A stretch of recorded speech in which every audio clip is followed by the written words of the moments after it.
kitu chochote chenye asili ya kiroho ama kinachotokana au kilichoko rohoni hakiwezi onekana kwa macho ya damu na nyama. Kwa hiyo ili uweze kuona mambo ya kiroho unahitaji uwe na macho ya kiroho. Amen. Kwa mambo yote katika ulimwengu wa roho yanaonekana na watu walioko na uwezo wa kuona roho. Amen. Lakini pia vitu vya kimwili huaga pia havionekani kwa macho ya kiroho, yanaonekana kwa macho ya damu na nyama. Macho haya ambao unanitazama hapa, ambao unaniona, kwa sababu katika ulimwengu wa roho vitu vinavyoonekana katika ulimwengu wa roho vinaweza vikawa ni vitu ambavyo huwa havielewekagi kwenye ulimwengu wa mwili. Kwa nini aposto? Kwa sababu kuna wakati ambao wewe unaona aposto amevaa shati jeupe kwenye ulimwengu wa mwili. Amen? Amen. Ukaona kabisa huyu wa baba leo amevaa shati nini? Jeupe. Lakini katika ulimwengu wa roho si jeupe, ni jekundu. Ndio. So ulimwengu wa mwili ni ulimwengu wenye ulaghai mwingi. Ni ulimwengu wenye manipulation nyingi. Kwa sababu the red color can be the red color in the physical, but in the realm of the spirit is not the red color, is the blue color. Yes. Lazima uwe na uwezo. Ndio maana wanafiki wako mwilini. Kweli. Wanafiki wengi hawako rohoni. Ndio maana kwenye ulimwengu wa roho sio rahisi mtu kukudanganya sura yake. Mnaweza mkaongea hapa vizuri, aposto tuko pamoja na wewe, tutafanya kazi vizuri, tutafanya biashara sawa mimi na wewe. Kwenye ulimwengu wa mwili anaonekana ni mtu sahihi kwako, but katika ulimwengu wa roho yule mtu ni adui. Kwa hiyo rangi unayoiona mwilini, maneno unayosikia mwilini sio maneno ambayo atazungumza roho. Ndio maana kabla hujaingia mpatao na mtu, kwanza chunguza katika ulimwengu wa roho, huyu ni nani? Amen. Kwa tumejikuta tuko na watu wengi karibu, alafu wale tuliowapa muda, wale tuliowapa nafasi, ndio hao waliotuua, ndio hao waliotufukuzisha kazi, ndio hao tuliowaamini, alafu ndio hao walikuja kutuvuruga kabisa. Ndio hao tuliowaamini kwa habari ya familia zetu, lakini ndio hao walivunja ndoa zetu. Ndio hao tuliowapa muda, lakini ndio hao walikuja kuua hatima za watu wengi. Ndio hao walisababisha mwanao afukuzwe shule. Ndio hao walisababisha mume wako akuchukie. Ndio hao. Lakini ukiwa na uwezo wa kuona katika ulimwengu wa roho, mheshimiwa, hautakaa huo useme ningejua ziko kwenye ulimwengu wa mwili ambako watu wengi hawawezi kuona, kwa sababu macho ya rohoni yanaona mwisho kabla ya mwanzo. Ni sifa ya Mungu. Amen, amen. So the characteristics of God is to see mwisho kabla ya mwanzo. Kwa nini apostle? Kwa sababu Mungu angelikuwa anaweza kuona tu mwanzoni, ndio ingelikuwa ni hatari na Mungu asingekuwa na sifa ya Mungu. Kwa sababu Mungu ana uwezo wa kukujua hadi siku na kufa, siku unainuliwa, siku utaolewa, watoto wako wakoje, wangapi wataishi, wangapi hawataishi. God knows everything. Sasa kama Mungu anajua hivyo, na tukiwa naye ndani mwetu, tunakuwa na uwezo wa kuyaona hayo yote. Amen, amen, amen. Hallelujah. Amen. So no man, no woman mwenye uwezo wa kuona nje na macho ya roho mambo ya kiroho. Umecheleweshwa sana. Nataka nikwambie leo, nikutie moyo, lakini pia nikuchallenge kidogo. Amen. Laiti leo hii katibu ungelikuwa una uwezo wa kuona rohoni, kuna vitu vingi ulinunua usingevinunua. Ni kweli. Kuna mahali pengi ulienda usingeenda. Kuna watu wengi uliwaita marafiki zangu, usingewaita marafiki zangu, ungewaita maadui zangu. Kuna watu wengi uliwakaribisha nyumbani kwako, usingewakaribisha nyumbani kwako. Wangeishia getini na sio sebuleni na sio chumba. Kwa nini? Kwa sababu si kila mtu unayemwona anacheka na wewe anacheka na wewe pia roho. Wengi wanacheka na wewe kwenye mwili, lakini katika ulimwengu wa roho ni masimba, ni madubu, ni mambwa wamekuja kukurarua. Usipojua, usipoelewa, utaishi maisha ya kawaida sana.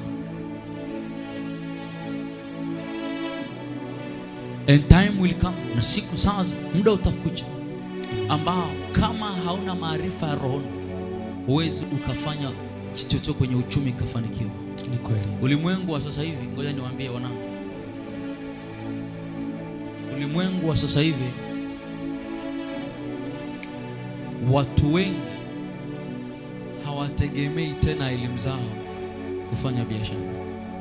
Mtu amesoma business administration, amesoma uchumi, amesoma accounting, amesoma mambo ya marketing, amesema vitu vingi, lakini ukimkuta sokoni anahirizi, ukimkuta kwenye biashara yake kuna madhabahu, ukimkuta kwenye ofisi yake kuna sanamu anaita Mungu wake. Maanake watu siku hizi wameshagundua elimu peke yake haitoshi kunifanikisha.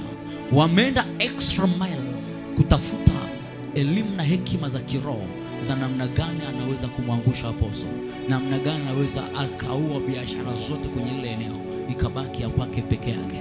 Ndio nashangaa, mbona nilivyoanza biashara mambo yangu alienda vizuri, lakini mbona anavyoendelea ndo kadiri mambo yanaharibika kabisa. Kumbe kuna mtu ambaye alipokuja hakuja yeye na mtaji wake peke yake, alikuja yeye na Mungu wake, na wana maagano kwamba when I am in Buza, hakikisha kwamba biashara zote zinakuwa ni mine, the major is mine, kubwa ni ya kwangu, zingine zote zinakuwa underdog kwenye biashara yako. Na ndicho ambacho kimetokea. Wewe sasa unakuja hapa kanisani unaleta masiara, unaleta utani. Kuna watu ambao hawana utani, wana business na Mungu wao, wana biashara na miungu yao, wanatoa sadaka sio za fedha. Wameenda mbali kiwango cha kwamba they give sacrifice of blood, not only money. Hawatoi sadaka ya milioni ya pesa ambao unaonaga ni kitu kikubwa. Wao wamefika mahali uhai wa mtu ndio sadaka. Ni watu ambao wanawipa miungu sadaka ili waweze kusimama kwenye soko la matikiti, waweze ya kwao yauzike, ya kwako yauzee hapo. Una matikiti makubwa kuliko ya kwake, una matikiti bora kuliko ya kwake, lakini ya kwake ambao ni second hand, ni mabaya, yanauzika kwanza. Hata upandishaje bei. Nilikuwa na mwanangu juzi ananiambia, baba, nilikuwa nafanya kazi, huyo boss wangu mimi nilikuwa namsikiliza, hajui na examine vipi haya ananiambia. Anaambia kwenye ile biashara kuna watu ambao wanashusha bei kwenye ule mtaa. Huyo boss biashara yake vitu vyake anaweza kavifanyia, kwa mfano shuka la shilingi 10,000 akiuza 15,000.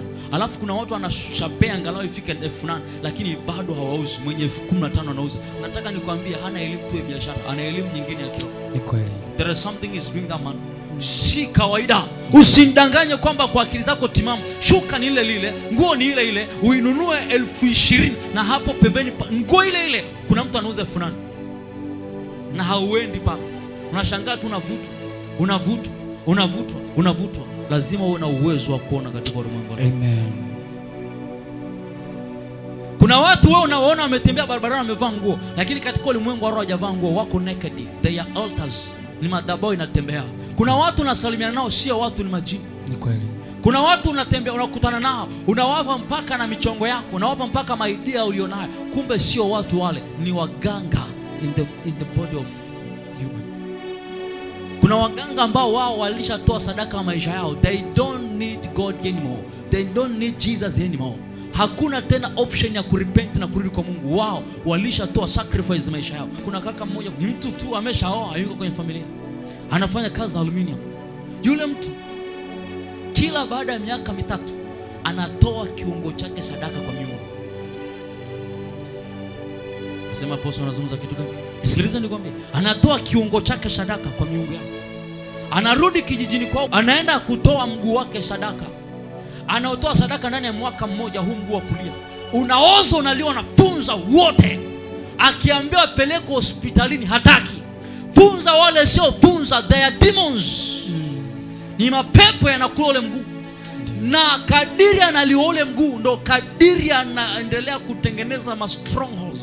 Anatengeneza mangome ya kiuchumi. Alafu mtu huyo ndani ya mwaka mguu wake unarudi vizuri, anakuja sokoni anataka kumpiga kirahisi. Mtu usiyeomba, mtu usiachilia sadaka, mtu ambaye amefika mbali kiwango cha kwamba yuko radhi aumwe mwaka mzima, aoze sehemu yake ya sikio, aoze sikio lote lioze, vitu vinadondoka, lakini ili aweze kuwa tajiri. Alafu wewe unakuja tu mtu mmoja mzembe kwenye maombi, mtu mmoja mzembe kwenye kusoma neno, mtu mmoja mzembe kutumia damu ya Yesu. Alafu nataka eti mimi nimeokoka. Mlokole, walokole, nisikilizeni. Issue ya kuita mlokole haitakupa nguvu ya Mungu. Ndiyo. Ulokole ni kama umejiunga na shule, umekuwa mtoto wa darasa la kwanza. Kuwa darasa la kwanza haikufanyi ufaulu mitihani. Unaweza ukaa uko darasa la kwanza Na kama hausomi kwa bidii, kama haulipi gharama ya kupambana, wewe ni mwalimu na nielewa, hautakaa uweze kufaulu. Kwa sababu mimi darasa la kwanza, utaishia form 4 na maisha yako yataishia hapo. Kuna watu wameenda mbali zaidi, they see in the spirit kwamba hili eneo kuna watu ambao wakija Buza, cha kwanza huaga hawaendi, sio kwamba wanakuja kuuliza hapa. Wako mahali wamekaa kwenye vyumba vyao, ni waganga hao, ni wakuu wapinga Kristo hao, the princess of the air, wamekaa mahali wanauliza ni Buza ni kanisa gani, hata kama sio kubwa kiasi hicho, lina Mungu wa kweli. Kwa sababu usifikirie adui anapotafuta kanisa lililo hai, anatafuta kanisa lililo kubwa. Anatafuta kanisa ambalo Kristo, Roho Mtakatifu na Mungu Baba hana kugoshiwa, yuko pure kwenye ile kanisa. Ni mahali ambapo wapi dhambi sio misingi yao. Alafu haulizi, anakaa mahali anapiga manyanga, anatoa sadaka, anauliza, ghafla unashangaa analetewa address katika ulimwengu wa roho. Anaambia toka, njoo mpaka kwa Makibonge, pita hivi, njoo mpaka tipo hii, kuna kanisa liko hapo. Alafu sema Alpha and Omega inatokea katika ulimwengu wa roho. Hajawahi kuniona, hajawahi kujua, hajawahi kuona posta, lakini katika ulimwengu wa roho ameona. Kamuulizeni Elisha anamuona mfalme Ahabu anaandaa vita kinyume, mfalme yule anaandaa vita kinyume na Israeli. Yuko ndani, anaona mambo ambayo mfalme anayaandaa katika ulimwengu wa mwilini. Yaani wewe na huyu mnapiga story, alafu mimi niko chumbani kwangu nasikia story mnazozipiga. It's something else. Kwa watu wasioona katika ulimwengu wa roho, they are defeated already. Ni watu walioshindwa tayari. Ndio wanashangaa mambo mengi kwako hayaendi. Kwa nini hapo? Kwa sababu wewe haujakubali Mungu akufungue macho yako ya roho ili uweze kuona. Sema Yesu nisaidie. Yesu nisaidie. Sasa labda nikupe huu mfano utanielewa vizuri zaidi. Ndio maana katika ulimwengu wa giza, watoto ama wanafunzi wa kichawi ama wanafunzi wa giza, na maanisha katika ulimwengu wa giza kuna wanafunzi wanaojifunza mambo ya giza, lakini pia kuna watoto waliozaliwa kwenye familia za giza. Haleluya. Amen. Amezaliwa kwenye familia ambayo baba yake, babu yake, bibi yake, mjomba, shangazi wote ni mawizards, ni wachawi. Na amezaliwa mahali ambapo uchawi kwao ni kama ibada, uganga kwao ni kama ibada. Niliwaambia uchawi ni dini, ni kama ilivyo dini ya Kikristo. Uchawi ndivyo ulivyo, unampaka madaraja, unampaka viongozi. Sasa naomba nikwambie kitu. Sasa hawa wanafunzi na hawa watoto kwenye ulimwengu wa giza, kitu ambacho huwa hawa wachawi huaga wananifurahisha na nawapigia saluti ni kwamba wao toka utoto hawawaaminishi wala hawawafumbui watoto wao kwa habari ya natural life. Toka watoto wanazaliwa, ako mdogo kama unavyowaona hawa, mdogo zaidi yule mtoto ambaye hajanyonya bado. Yuko ndo ameachishwa, maybe ana miaka miwili, wanaanza kuwa introduced kwenye mambo ya kiroho. Wao hawaambiwi kwamba ukisoma sana kwa bidii utafaulu. Wao wanaambiwa kwamba ukiamini sana mambo ya uchawi katika ulimwengu wa roho utafaulu sana. Yaani wao hawaambii kwamba bidii ni kitu cha msingi kwao, wanaambiwa kwamba bidii kwenye eneo la uchawi. Wao wamewekewa misingi ya kiroho wakiwa bado wadogo. Sisi tumekuja kukutana na masomo kama haya ya ulimwengu wa roho, macho ya roho, tukiwa wakubwa kama hivi. Imagine na ukubwa wako huu, kuna mtu ambaye hajawahi kukutana na somo kama hili akajifunza kumbe kuna mtoto mdogo ana miaka miwili anaweza kupana ungo kutoka Mwanza kuja Dar es Salaam bila kupanda basi. Na akatokea papu akaingia chumbani kwako bila kufungua mlango. Wana hizo teknolojia, lakini wewe sasa unaamini kwamba wachawi ndio wana uwezo huo. Wewe huna huo uwezo. Kumbe wao hizo nguvu wameziga kwetu. We call it the technology of teleportation. Uwezo wa kuteleporte from one place to another. Uwezo wa kuwa hapa Dar es Salaam and at the same time niko Kenya. Na vyohubiri hapa Kenya kuna mtu kama mimi anahubiri pale. There is that technology in the spirit. Wewe ndio una ulimit ulimwengu wa roho. Ndio maana kuna mchawi anakuja kwenye ndoto akiwa chumbani kwake. Unamuona mtu anakufyeka shingo lakini hayuko hapo. Ni nafsi. Wana uwezo wa kuigawanya nafsi, ikaenda huku, ikaenda kule, ikaenda kule. Wana uwezo wa kusafiri bila kutumia ndege Air Tanzania. Qatar Airways hawatumi, ni wewe unatumia hizo mambo. Wanasema na kijinga cha moto, wanakalia hapo wanaondoka. Na speed yao ni supersonic speed, is more than the speed of light. Wakitoka Tanzania kwenda Ulaya, within a second they are there, kwa sababu there is no kilometer in the spirit. Ndio maana watu wanaoishi rohoni ni watu ambao they are dangerous. Kwa nini? Kwa sababu they can do kitu ambacho utakifanya kwa akili zako miaka 20 akakifanya ndani ya lisali moja. Ni kweli. That's what we come to understand. We need to learn about the spiritual life. Tunapaswa kujifunza maisha ya kiroho. Amen. Wao hawajajifunza kwa habari ya kwenda shule ukasome biology ili umtibu mtoto, usome udaktari. No madam, no sir. Hawajajifunza kwamba nenda kasome biashara ili ufanye biashara. No. Wao wamejifunza kwamba una uwezo ukadesign udaktari. Tukimleta hapa nikamwambia apostle naumwa, apostle naumwa, atakwambia unajisikiaje? Kichwa kinaniuma, anaandika. Nasikia viungo vinamelekea, anaandika. Nasikia kutapika tapika, anaandika. Baada ya hapo yeye anapeleka yale mawazo yako, the way you feel, namna unavyojisikia, anaenda kupima aone ni kitu gani kinakusumbua. Hakuna doctor unless otherwise umekuwa unconscious, haujitambui. Watakupeleka kwenye CT scan, kwenye MRI, au watachukua full blood picture, watachukua choo, watachukua mkojo, watachukua mate, watapeleka kwenye vyombo vya kufanya kule laboratory zao, wanaenda kupima angalau waweze kujua mtu anaumwa kitu gani. Lakini kwenye ulimwengu wa roho hatutauliza unaumwa nini, unajisikiaje. Ninapokuona I can tell you there is something wrong about your life. There is something is coming. Kuna kitu kinakuja. Kuna ugonjwa na kusumbua wa kisukari. Piga hiyo roho kwa jina la Yesu. Tunaita the gift ya neno la hekima. We can tell you what is behind your case. Amen. Na haujanieleza. Unakuja kuambia unaitwa Alex. Yes sir. How do you know me? Sio how do you know me sir. Ni swala kwamba I can see in the spirit even your name. Nikiangalia paji la uso wako naona jina lako. Naona nyota yako. Naona hatima, naona kesho, naona mawazo yako. Ndio maana Yesu akasema, akatambua moyoni mwake yaliyokuwa wanayazungumza. Kuna maneno mengi tu neno limeandikwa. Wangapi wanakumbuka? Ndio. Yesu akatambua moyoni. Alitambuaje? Ni uwezo wa kuona. Amen. Katika ulimwengu wa roho. Amen. Amen. Amen. Hautaka uweze kutambua kama wewe sio mtu wa kiroho. Ndio maana kuna mtu atakukwaza. Mtu atakukwaza apostle kabisa, mimi apostle hapa mbele, nitakukwaza. Alafu wewe utaona apostle amenikwaza kwa sababu fulani. Kumbe katika ulimwengu wa roho kilikuwa sio kwazo, ilikuwa ni kipimo cha kupima uvumilivu wako kwa Mungu. How you can handle tough issues. Na si kwamba unajua akikukwaza rafiki yako hapa pembeni ni rahisi sana wewe kuachilia, lakini amekukwaza apostle. Baba yako akuhani amekukwaza. Una uwezo gani wa kukomaa na hilo jaribu kalishinda? Ndio maana watu wengi walirudi nyuma pasipo kujua. Sasa nataka niwafundishe kuona rohoni maana yake nini.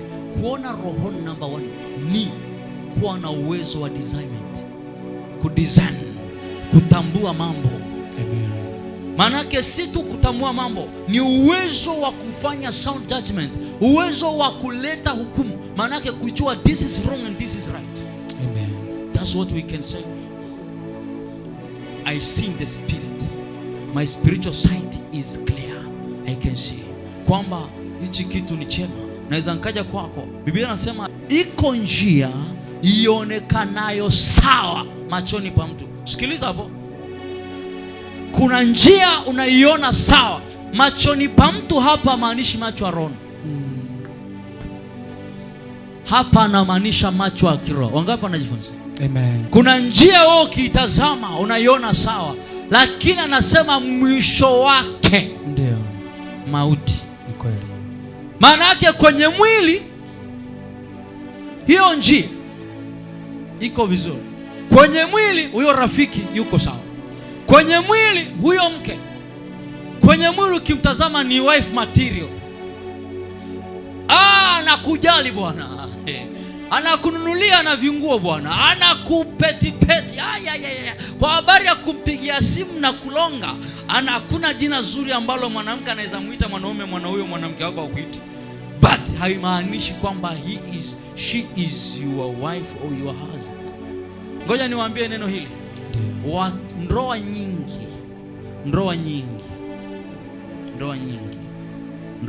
nyingi, mume ana mke mwingine nje na yule aliye naye kwenye ndoa, alafu mke ana mume mwingine zaidi ya huyo mke. Kwa hiyo pale ni kituo cha kulala. Nyumba yao ni kituo cha kulala na kulea wale watoto walionao pamoja. Lakini katika habari ya maisha, kila mmoja ana lifestyle yake. Everyone. Asa huenda ulioa ubavu mwingine. Ashumu leo hii huyu binti akaolewa na huyu kijana, na huyu kijana sio ubavu wake. Unapozungumza ubavu, maana yake kuna kitu kilitolewa kwenye mwili wake ukapewa wewe, na si cha kimwili, cha kiroho. Hapa tunapozungumza ubavu, usifikirie ni hili mmoja hapa. Ubavu haimaanishi mwili. Ubavu unamaanisha kitu cha kiroho. Amen. Kuna vitu vya kiroho vilitolewa kwa mwanaume vikawekwa kwa yule ili waweze kuwa kitu kimoja.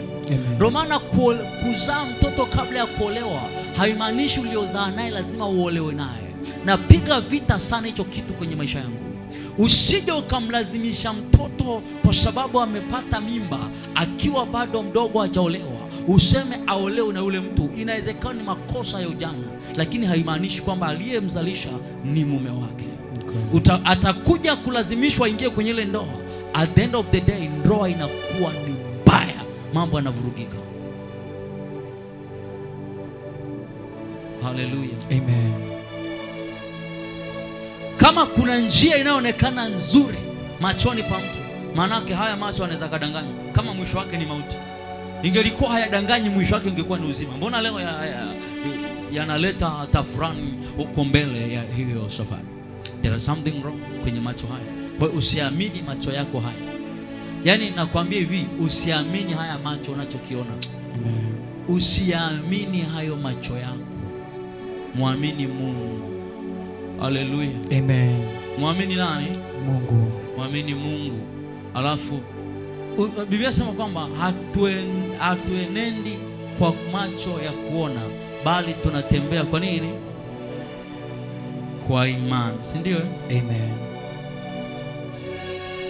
Kwa hiyo watu wengi in the darkness wanafundishwa how to translate things by spiritually. Okay.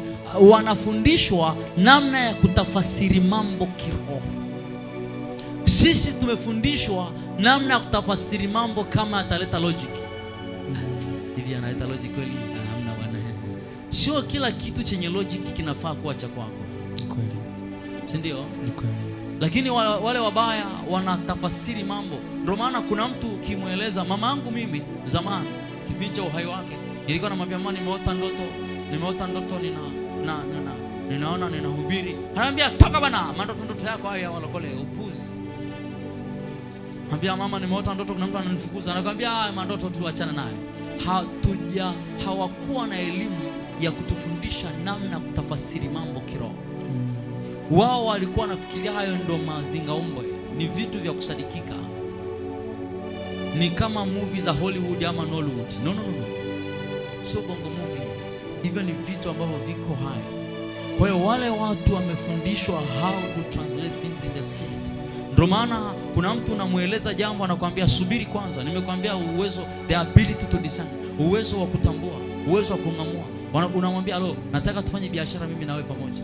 Anakuambia subiri kwanza nitakwambia. Anatoka hapo anasafiri kwenda kijiji, nenda kwenye madhabahu ya ukoo wao. Madhabahu inamwambia miungu ya ule jamaa haitakubaliana na wewe, sisi huku mfanye biashara pamoja, tutakuja kufurugana baadaye. Kwa hiyo achana naye, usifanye biashara. Kwa hiyo hafanyi kwa sababu hiyo biashara ina faida, anafanya kwa sababu ni mtu sahihi, mshirikiane pamoja. Lakini leo kuna mtu anaweza kumwambia let us do business together. Hamna shida, tufanye tu. Sio tufanye tu, Roho amekufudia kwamba ni sahihi. Kweli. Ni mtu sahihi. Hawe unaingia tu kwa sababu una shida, uko desperate na pesa. Ndio maana mambo ya Changamoto za maisha hazitakizi kuendeshe, nataka ulimwengu wa roho ndio kuendeshe wewe. Lakini kuna watu ambao wanaendeshwa na hali wanazozipitia kwa wakati huu. Wanaona mbona kama nimeshachelewa, miaka 30 sina hiki wala kile. Issue sisi hatupimi mafanikio kwa mwaka. Watu wa kiroho, Biblia inasema miaka 1000 kwa Mungu sasa na siku moja. Na siku moja sana miaka 1000 kwa Mungu. Maana yake ukiwa na uwezo wa kutranslate mambo, anasema ataturejesha ile miaka ile wanatunutu parare madumadu usige vyote vitarejea. Vitarejeaje? Huenda kuna muda ambao wewe ungepambana sana miaka miwili kutengeneza uchumi ulionao. Kuna mtu atautengeneza through favor ndani ya siku moja huo uchumi ulionao. Kuna watu ambao leo hii wamekata tamaa. Wanasema sioni kama naweza nikatoboa. Usikate tamaa kama wewe ni mtu unategemea ulimwengu wa roho, kwa sababu muda wowote, saa moja, usiku mmoja unaweza ukawa ni usiku ambao ukiamka unakuwa bilionea. Na sio vitu vya kusadikika. Kwa nini? Mungu anaweza akaruhusu simu moja, one call, ikabadilisha your entire life. Amen. Lakini leo sisi tunafikiria mpaka sasa nitakapopambana tengeneza uchumi. Ngoja niwaambie wanangu, maisha hayako hivyo. Maisha yako kwenye ulimwengu wa roho. Amen. Kwa hiyo kuna watu wameaminishwa kwamba kasome sana uwe na GPA nzuri ya 5.0, lakini kuna mtoto wa kwako umemwambia kwamba soma kwa bidii mwanangu, humfundishi ibada, humfundishi kutoa sadaka, humfundishi kuomba, humfundishi kujitoa kwa Yesu, humfundishi ulimwengu wa roho. Umemfundisha kwamba as long as utasoma kwa bidii, as long as utaweka bidii kwenye yale mambo unayoyafanya, as long as kwenye shule utafaulu vizuri, maisha yako ameshatoboa. Mtoto huyo kweli atapambana kutokana na maelekezo yako. Atasoma kwa bidii, atapata 5.0 GPA, mafanikio makubwa ya kielimu, atakuwa the best student kwenye kile chuo. Mwisho wa siku anakuja kuuawa na mtoto wa miaka 5 kiuchawi. Mtoto wa miaka 3 anaachilia kombora tu, anakuwa kichwa kinauma, baba kichwa tichi, amekufa. Wangapi wamepoteza watoto wao kwa sababu ya vitu kama hivyo? Kwa hiyo unapo balance mambo, weka kiasi. Sema amen. Weka kiasi. Weka kiasi. Mfundishe mtoto wako mambo ya Mungu na mambo pia ya hapa ya kusoma na mengine ya biashara. Lakini usimwelekeze tu. Ndio maana watoto wengi wanaanza kukimbizana kwa maapostoli, kwa maprofeti. Baba muombe mwanangu ana shida, ameshinda kusoma na atashindwa sana, kwa sababu forces, nguvu zinazomwandama hazitokei mwilini, zinatokea roho. Kwa hiyo lazima kuwe na mtu mwenye uwezo wa kukabiliana nazo kiroho pia. Kweli. Haleluya. Amen. Wangapi wanajifunza hapa? Amen. Kwa hiyo sisi tumefundishwa kutafsiri mambo kupitia elimu na uzoefu. Kiroho ni makosa makubwa, kwa sababu nilikwambia kinachoonekana chekundu mwilini kinaweza kawa ni cheupe roho.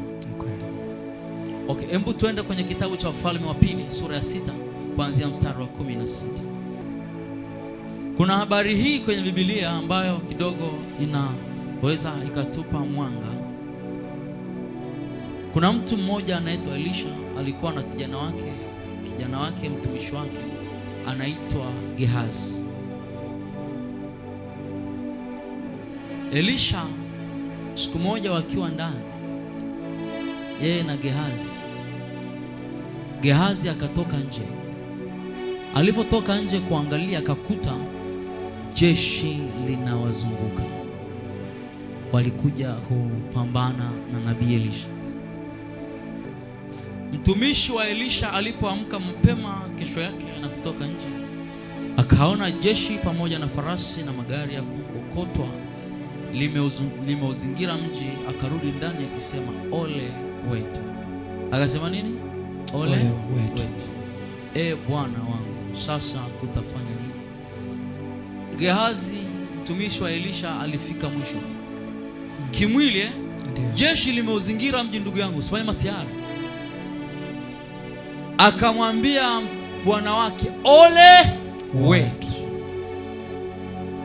ole wetu bwana wangu, sasa tutafanya nini? Elisha akamwambia,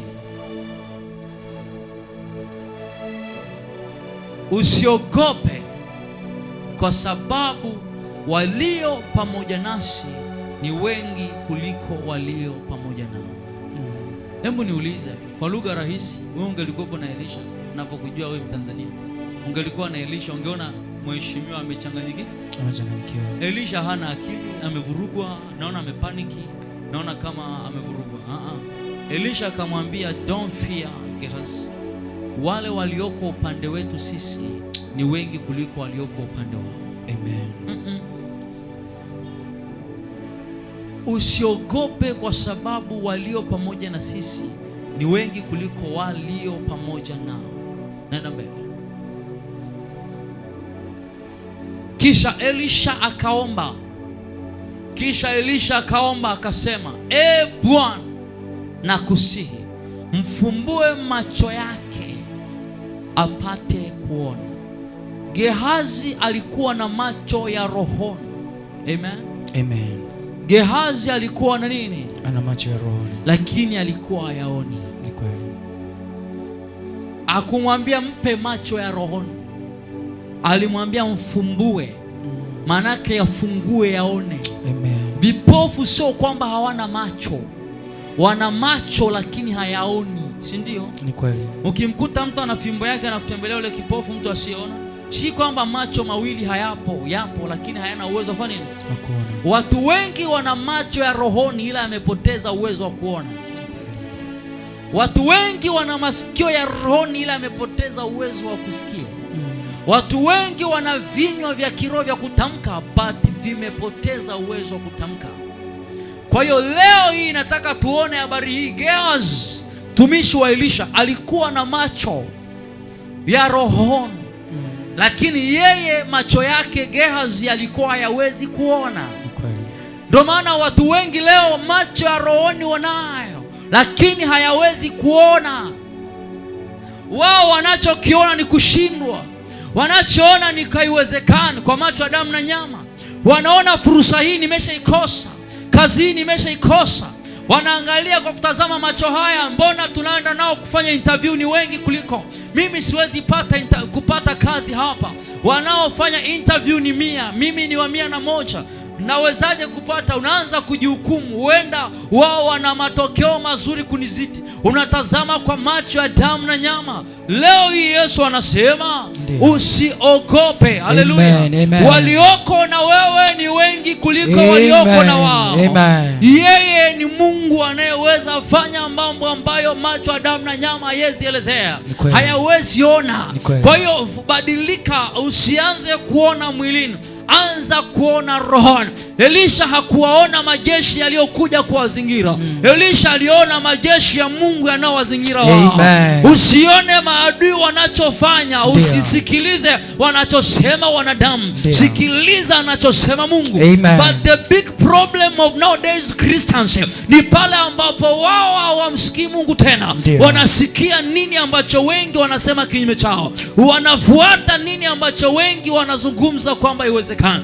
Usijifunze kwa walioshindwa, jifunze kwa walioweza. Elisha akamwambia Gehazi, usiogope, wale walioko upande wetu sisi Gehazi ni wengi kuliko walioko upande wao. Kwa hiyo don't fear. Akafika mbali zaidi, akaona huyu mtu maneno haya hayatoshi kumwaminisha, ngoja nimwambie baba amfumbue macho. Kufumbuliwa macho maana yake ni kwamba aweze kuona anachokiona Elisha, aweze kuona anachokiona yule mtu wa Mungu. Watu wengi naweza waambia kwamba Mungu anasema mwaka huu utaolewa, lakini kama macho yake hayajabadilishwa anaweza asiolewe. Si kwamba niliona haolewi, niliona naolewa, but lazima uone kama navyoona. Ndio maana neno la Mungu linakuja kutupa nuru ya kuona vile ambavyo Mungu anaona. You have to see as God sees. Uone vile Mungu anaona, useme vile Mungu anasema, usikie vile Mungu anazungumza. Kwa hiyo usifanye chochote ambacho hakiko kwenye maandiko. Amen. Haleluya. Amen. Akamwambia Mungu nakusihi mfumbue macho yake apate kuona. Ndio. Bwana akamfumbua macho yule mtumishi, naye akaona. Sema naye akaona. Na tazama kile kilima kilikuwa kimejaa farasi na magari ya moto yaliyomzunguka Elisha pande zote. Sasa kinachonishangaza kwenye hili andiko, ndio hivi vitu havikumzunguka Gehazi, vilimzunguka Elisha.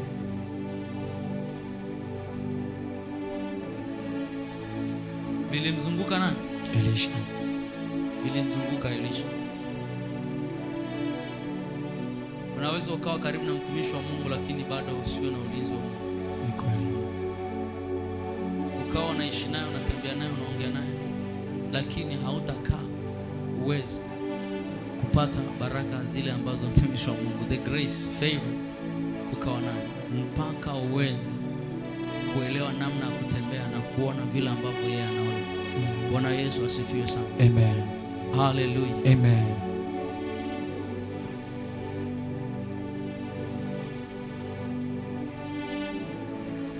Naomba niseme kwa maneno haya, yako mengi tuliacha kwa kutazama kwa macho ya mwilini, kumbe katika ulimwengu wa roho tulipaswa kuyaendea. Kweli. Watu wengi sana maisha yao yamegeuka upside down baada ya kutokuwa na uwezo wa kuona katika ulimwengu wa roho. Nilisikia mtu mmoja ananipigia story, akaniambia, Apostle, wewe hujui tu madhaifu ya yule mwanaume, ungeyajua wewe usingeweza kuishi naye. Nikamwambia, embu switch macho yako usiaone madhaifu, alafu tazama kusudi la Mungu kwa yule mwanaume kwenye maisha yako.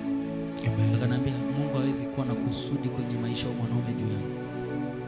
Nikamwambia, sasa umeona vile ambavyo umejilimit, embu tazama mema ambayo amefanya, kila ambacho amebebeshwa na Mungu kwa ajili yako na kila amebebeshwa na Mungu kwa ajili yake. Akaniambia, itachukua muda mrefu sana. Baada ya kama wiki mbili walikuja wakaachana. Akaja akaolewa na mwanaume ambaye yeye alikuwa na sifa ambazo alikuwa anazitafuta. Miezi kadhaa mbele alikufa. Kilichomua ni alikuja kugundua vitu vingi ambavyo ni vibaya kuliko vile mwanaume wa kwanza, na akufa yeye tu na mtoto mmoja aliyekuwa naye. Sio aliyekuwa naye alizana yule mwanaume, alizana yule mwanaume wa kwanza, akakimbia naye na kula akaenda akakufa. So usipokuwa na uwezo wa kuona roho, utapapatikia vitu ambavyo wewe vinakupendeza macho ya mwili. Utaacha vitu ambavyo, utaacha mtu sahihi kwenye maisha yako kwa sababu ya madhaifu. Usiwe hivyo. Amen. Amen. Hallelujah. Amen. Hello. Uanza kuona mbele zaidi ya macho ya damu na nyama. Unajua kuna watu ambao adui amegeuza macho yao, wanaona ubaya tu.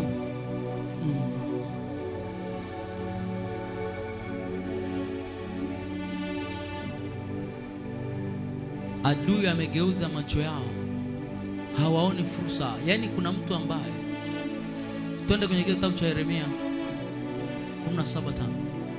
Biblia inasema, alaaniwe mtu anayemtegemea binadamu. Sasa hiyo achana nayo, haijakaa vizuri. Soma ya chini yake. Ndio. Hebu tusome kwa pamoja. 1 2 3. Bwana asema hivi, amelaaniwa mtu yule amtegemeaye mwanadamu. Ishia tu hapo kwanza. Amefanya nini? Amelaaniwa. Unajua watu wengi wanajua ile andiko wanaishiaga hapo. Kweli uongo? Ni kweli. Watu wengi wanajua ile andiko kwa kuishia hapo. Amelaaniwa mtu yule amtegemeaye mwanadamu. Na wanaendelea kwa wale wasomaji kidogo, wanaendelea, amfanyaye mwanadamu kuwa kinga yake na moyoni mwake amemwacha nani? Bwana. Wengi na hata hapa wapo. Ulishaikuombaga Mungu nisaidie nisije kwa bahati mbaya nikamtegemea mtu.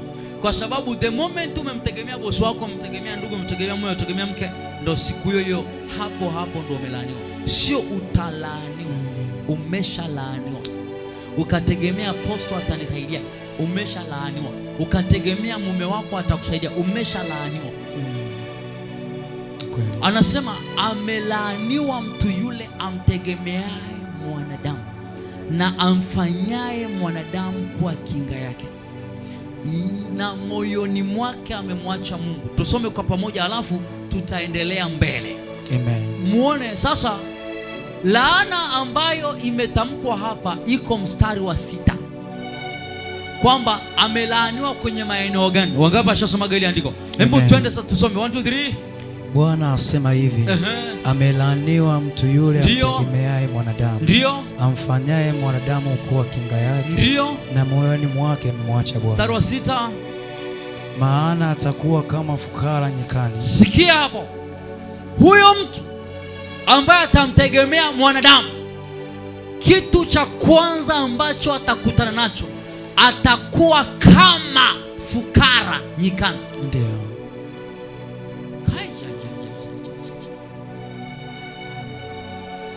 Swala la kutoa moyo wako kwa Mungu na kumpa mwanadamu, muda huo wewe utakuwa fukara kwenye nyika, mahali ambapo vitu havyote, mahali ambapo hapana watu, mahali ambapo hapana maji, mahali ambapo hapana majani mabichi, mahali ambapo pana vurugu za maisha.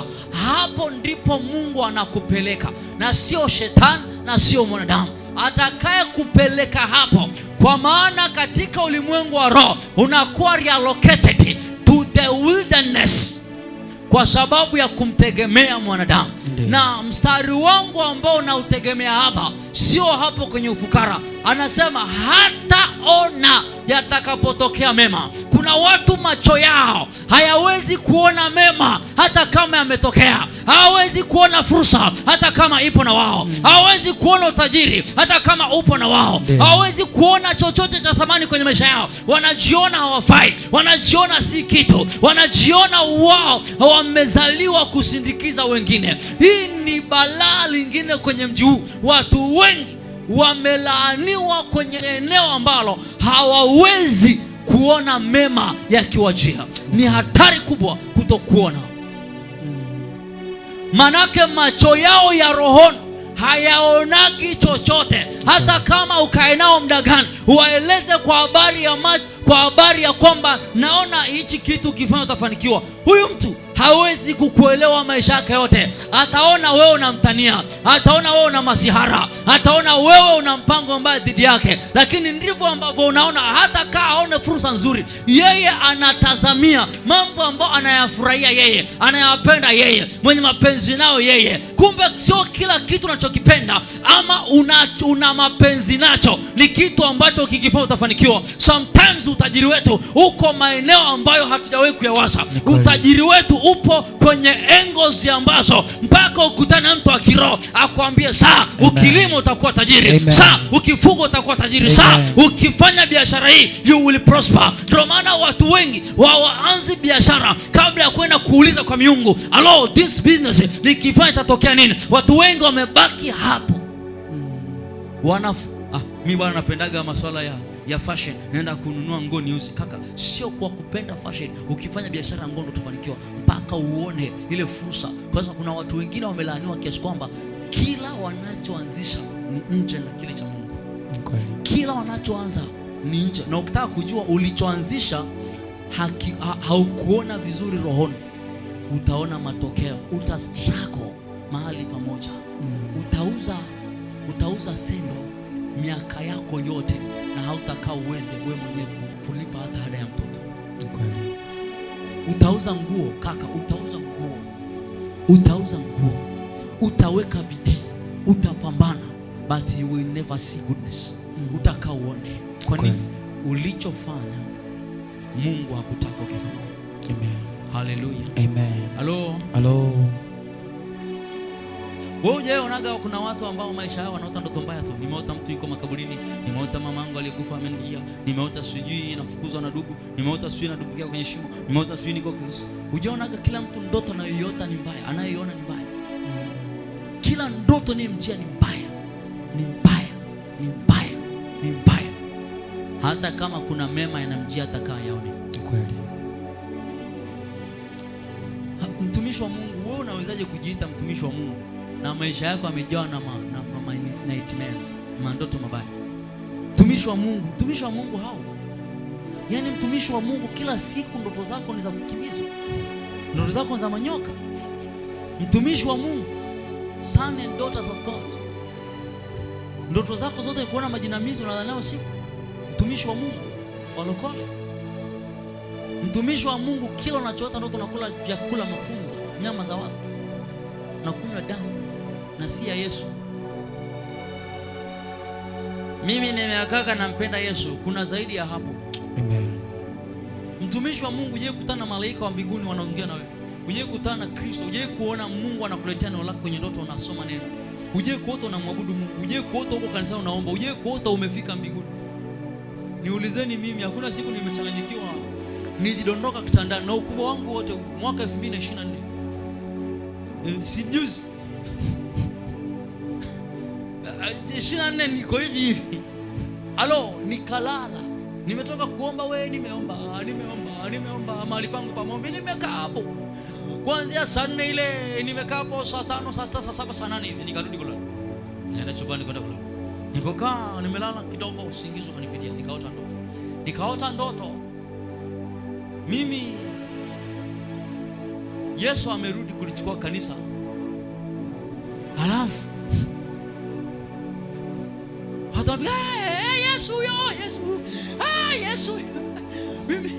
Mimi sasa nikatoka nje, wakasema watu wameshaondoka. Ambia wewe mna utani nyinyi. Ameondokaje? Yesu mbona ameniacha? Ile nazungumza hivyo, akaja yule mwenye kuchora namba zile 666.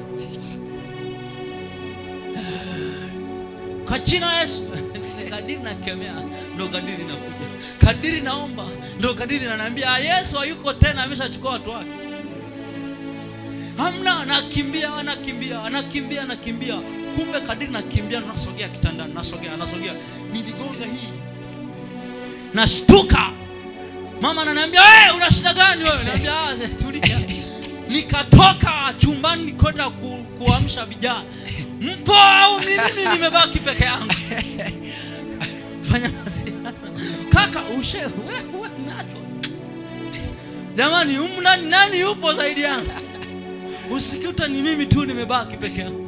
Lakini kajitia moyo, angalau tutaendelea na maisha, mke wangu na yeye yumo. Ile siku ilikuwa ni mbaya kwenye maisha yangu. Ukitaka kumrudia Yesu kwa pasipo kulazimishwa, uingie uanze maombi ya kufunga, uishi maisha matakatifu, wala hata usiombewe na mtu. Yesu, wote ndoto umeachwa. Kweli. Utakiwa atakuhubiriwa. Ile ndoto tu ni mahubiri ya milele yale. Nikaanza kukemea na kataro ya kuacha. Kumbe hakuna roho ya kuachwa. Ni tabia zangu na maisha yangu yalikuwa yananifanya niachwe. Kwa hiyo hapo Roho Mungu akaanza kunifundisha. Amen. Pamoja na kwamba you are an apostle, unaweza ukawa ni apostle but you will never see heaven. Utaona mbingu mpya na mji mpya. Kweli. Niambia yeye Mungu ni rehema. Nikabadilisha maombi, nikaanza toba. Have mercy Lord. Have mercy Lord. Have mercy Lord. Kibaya zaidi, baada ya wiki 2 nikaota ndoto nyingine. Nimeachwa tena. Na mara hii ni mke wangu ananiambia tumeshaachwa. Nikamwambia mimi siwezi achwa maisha. Amen. Mimi ni mtumishi wa Mungu, highly anointed apostle. Na achwaje? Highly anointed apostle. Ushaona apostle ameachwa? Akaniambia baba, tumeachwa. Nikagundua kuna eneo sijaliombea toba na sijabadilika. Nikaanza kufanya vyasema, kuna neno la Mungu nasema, Mungu chunguza uone kama iko njia iletayo majuto ndani yangu. Nikagundua kuna njia naiendea haina Yesu. Kuna vitu nafanya vina Mungu. Nikaanza come back. Have mercy Lord. Nifundishe ni wapi, nielekeze.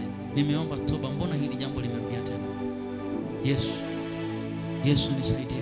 Yesu nisaidie. Akaanza kunifundisha, nikagundua kuna maeneo mengi na watu wengi, nikadelete kwenye maisha yangu. Vitu vingi nikaanza kuvidelete, mizunguko mingi nilikuwa nayo nikaanza kuiacha. Baada ya hapo kama miezi 2 mbele nikaja nikaota ndoto nimeenda mbinguni. Amen. Mtu wa Mungu, haimaanishi kwa sababu nimeota eti ndio nitaenda. nimeenda mbinguni. Kama maisha yangu hayata stick kwenye utakatifu, I will never see God. Mwanangu, nataka nikwambie, wewe unaweza kufikiria posto na kutania hapa na kuchekesha. Hakuna kitu kigumu sana kama siku ya mwisho unabaki. Na siku ya mwisho usifikirie ni ile Yesu anapiga parapanda hapa. Ni ile siku ambayo unaondoka duniani, ndio siku ya hukumu yako. Ndio siku ya hukumu yako. Unaishije hapa duniani? Maisha yako umeyatwin vipi? Umeyatuni vipi? Umechuni maisha yako kwa namna gani mwanangu? Maisha yako hayana thamani kama hayana Yesu. Yani hauna thamani, you are zero man. Poor man if you don't have Jesus. Utajiri haumaanishi utajiri wa fedha. Utajiri tunaotazamia hapa namba 1 ni utajiri wa ufalme wa Mungu. Amen. Uwe na Yesu kwanza ajaye awe mwingi. Alafu then tujumlishe hapo na vitu vingine ambavyo wamesema utazidishwa. Utafuteni kwanza ufalme. Na hayo mengine sisi tumekuwa tunatafuta mengine, alafu ufalme tumewacha. Kweli. Na hata leo Yesu anatukumbusha tena. Wakati niko najiandaa na ibada hii usiku, kaanza kuumwa ghafla. Najua homa, nikaumwa. Nimeumwa, nimeenda washroom, nikadondoka. Nikaona kama nataka kukata roho hivi. Sasa simu yangu ilikokuwa siwezi kuifikia ili nimpigie mke wangu chumbani. Naita mke wangu, hasikii. Sauti haitoki kabisa. Macho yakaanza kujawa na giza. Nikaanza kuona mwisho wangu hapa duniani.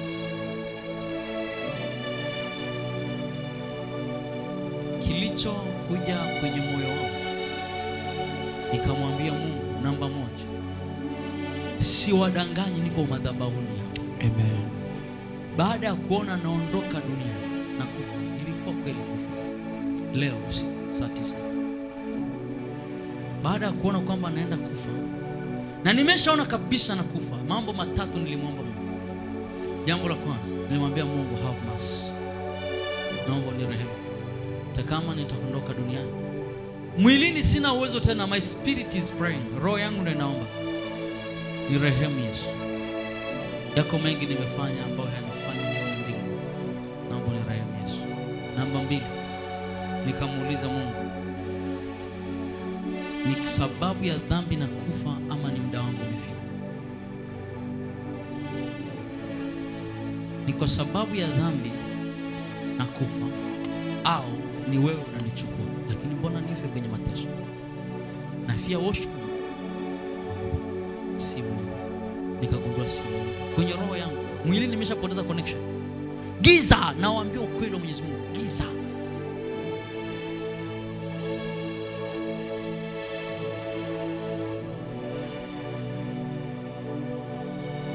Nikamwambia kama ni dhambi, nikifa leo, hii familia imenipa ishi. Nani atawalea? Nani ataongoza? Usiniache kwa sababu yangu mimi, niache kwa sababu ya watoto wasio na hatia. Halafu namba 3, nikamwambia Mungu, nikiondoka duniani, hili kanisa la Alpha na Omega litaendaje sasa? Baada ya hapo nikaomba ombi la 4, nikamuuliza Mungu, naomba nafasi nyingine ya kuishi. Naomba unipe nafasi nyingine ya kuishi. Unajua unafikiri nakutania. Ngoja nisimame madhabahuni. Ewe Mungu, naomba unipe nafasi nyingine ya kuishi. Yesu mwana wa Mungu, naomba unipe nafasi nyingine ya kuishi. Halafu nikanyamaza. Nikaona kama usingizi unakuja. Nikaanza kujivuta bosho. Najivuta. Napambana nifungue mlango. Siwezi. Kila nikipeleka mkono nadondoka. Kumbuka hapo nimedondoka kwa chini. Na nanyanyua mkono nadondoka. nanyanyua mkono nadondoka. Nikasema Yesu, ushike mkono wangu nifungue mlango, sitaki kufia ndani. Nimenyanyua mara nyingine, mlango ukafunguka. Nikakuta kitu cha kushika, nikajivuta. Nikatokea mahali ambapo palikuwa ni chumba changu cha maombi zamani. Nasema Mungu, nimekuonaga sana kwenye kichumba. Naomba unipe nafasi. Niliona nimekufa, nipe nafasi ya kuishi. Kaanza kuona nuru inakuja kwa mbali. Nuru inakuja kwa mbali.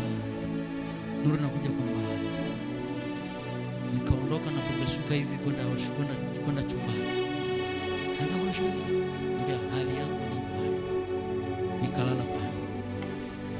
Mpaka saa 4 kamili leo niko nimelala. Leo saa 4 asubuhi nimelala. Sio nimelala usingizi. Nimelala naumwa. Siwezi nyanyuka, siwezi fanya chochote. Nikamwambia Mungu, kama unipa nafasi ya kuishi, nitaenda hivyo hivyo kwenye madhabahu. Amen. Amen. Ukinayemuona anatembea hapa ni mtu aliyekufa. Yaani unayemuona hapa ni Yesu. Ningekupa huu mwili utembee nao hapa mbele dakika 2 kisha wewe.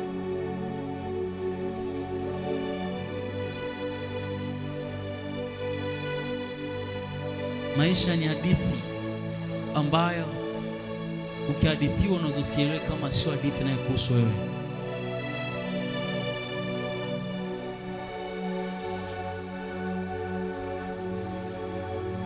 Nawaza napigiwa simu, baba muda umefika.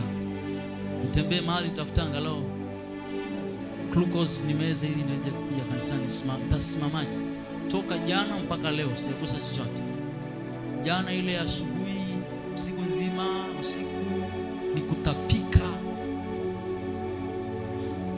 Mpaka sasa hivi nasimamaje? Kwa hiyo mimi kwanza, muujiza wa kwanza mimi ni kusimama muda wote. Amen, amen, amen. Amen. Sielewi hata nimesimamaje hapa. Nataka nikutie moyo, yamkini kuna vitu vingi vinakukatisha tamaa.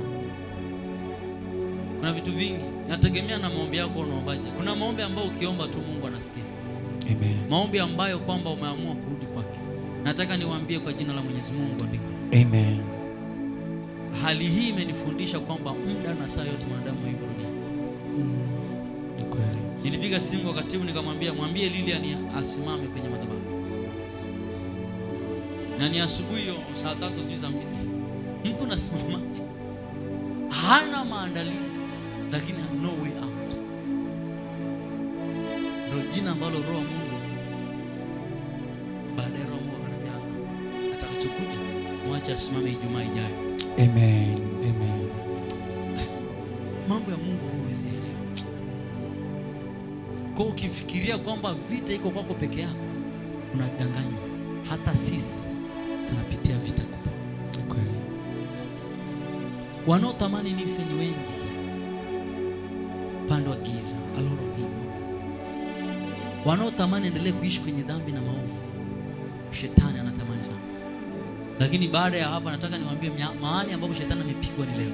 Amen. Amen. Kwa sababu maisha yangu kuanzia saa hii ya utakatifu kumuishia Mungu yamebadilika moja kwa moja. Amen. Kwa sababu najua I don't have another time. Chance ya leo sio chance ya kesho. Okay. Leo nimepata nafasi, kesho sitapata nafasi. Maisha yangu nakuta sasa hivi. Baba tulikuwa naye jana kwenye maandalizi ya ibada, leo natuko naye. Sasa hizo sio story nataka kuzisikia. Nataka niondoke duniani kwa nimemaliza kazi.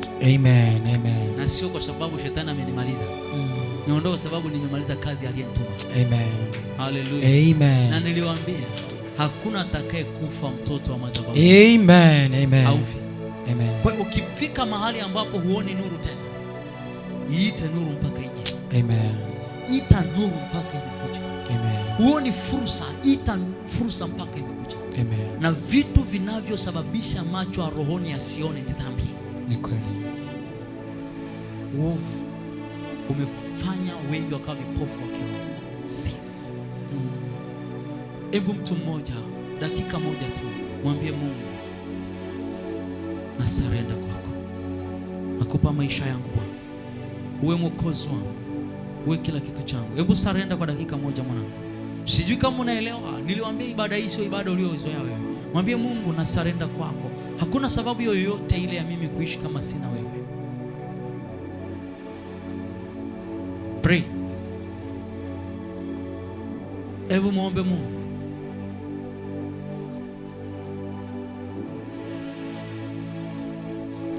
Mwambie Mungu, narudi kwako. Nisamehe dhambi zangu Bwana. Nisamehe uovu wangu Yesu. Kumbe dakika moja inatosha kuniondoa duniani. Yesu, nakuishia wewe mfalme.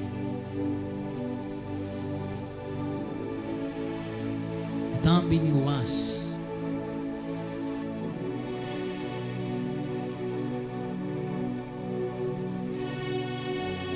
In the name of Jesus Christ. Somebody pray. Omba. Mwambie Mungu, nakurudia wewe tena. Dhambi imenitoa kwako. Uovu umenipeleka mbali na wewe. Mabaya yamenisonga. Giza limenishika. Mungu, zinaa ikawa sehemu ya maisha yangu. Bwana Yesu, naacha zinaa. Naacha ulaghai, uovu, uongo. Kuna watu mahali hapa wanapata maisha tena. Sijue unaacha nini. Sijue unageuka kumgeukia Mungu kutoka wapi. We have come this far by grace.